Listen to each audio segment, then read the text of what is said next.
It's a movie about VR. Now in VR, in about 30 seconds, a crowd of IOI Sixers, armed enemies from the Ernest Cline novel Ready Player One, are going to come charging and shooting at me and two compatriots. We have guns, but I've been told this army is basically invincible, and if I get cornered, it's best to teleport away and keep shooting. I wouldn't describe this as my ideal situation, but hey, I'm at South by Southwest wearing a wireless HTC Vive headset with some serious firepower in each of my virtual hands. This is no time to cower in a demo room, especially with people watching, so after sort of waving to one another, the other two players and I get cracking, taking out as many Sixers as possible, collecting coins along the way. I land a couple of headshots, some long shots, and try not to do the thing I do when I get to play in virtual reality, unleash a string of obscenities that would make my mother blush. Rise of the Gunters is just one of 8 virtual reality experiences that HTC Vive, in partnership with Warner Bros., has announced in advance of the upcoming film adaptation of Ready Player One. Rise of the Gunters is one of 8 Ready Player One VR experiences. While the dawn of promotional VR experiences might strike some as fun but ultimately unnecessary, using VR to promote a movie about VR is not just a meta move, with this being a VR film. A lot of people are going to learn about VR. HTC Vive Senior Manager for Product Marketing JB McCree tells me they might just want to try it for themselves, and VR still has an awareness campaign to wage. For the unfamiliar, Ready Player One takes place in 2045 when real life isn't so great, but there exists a virtual world called the Oasis that's a whole lot better. Folks like main character Wade Watts spend most of their time in the Oasis, even attending school there as avatars of themselves. But when creator of the world James Halliday dies, there's a Willy Wonka-esque contra challenges steeped in classic video games and 80s pop culture.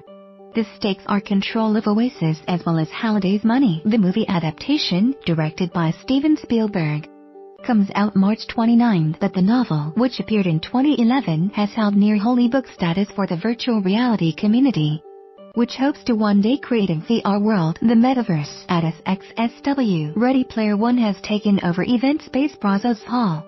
If you're not messing about in VR, you can wander around a giant room soaked in the pop culture references the book so celebrates. There's a wall of cassette tapes, a DeLorean, and the top half of the Iron Giant. Ready Player One comes to SXSW. The VR experiences I try on the above floor, powered by the Vive Pro, are directly inspired by the book but also riff off of 80s video games. Fracture, for example, plays off the fictional Halliday's favorite 80s arcade titles. With one hand, I grasp a ball and with the other, hit it at ginormous translucent cubes to get points. Another experience, called Smash, places me in something of a neon-lit tunnel where I beat back orbs before they can get past my head. I'm all over the place, arms flailing. With one overzealous swing, I step past the Vive's digital boundaries, called the Chaperone, and smack the controller into the wall. The woman running the demo tells me it happens all the time. There's also a more low-key affair called the Distracted Globe music experience in the way VR, inspired by the Zero Gravity Dance Club in the book. It's all dim lighting and bright neon. Everybody Wants to Rule the World by Tears for Fears plays in the background. Much like in the book, I can fly around the club. I can even summon a dance floor of light-up squares to appear beneath my non-existent feet. It's nice to get a break from shooting bad guys. McCree tells me the experiences come from different developers Vive's worked with in the past.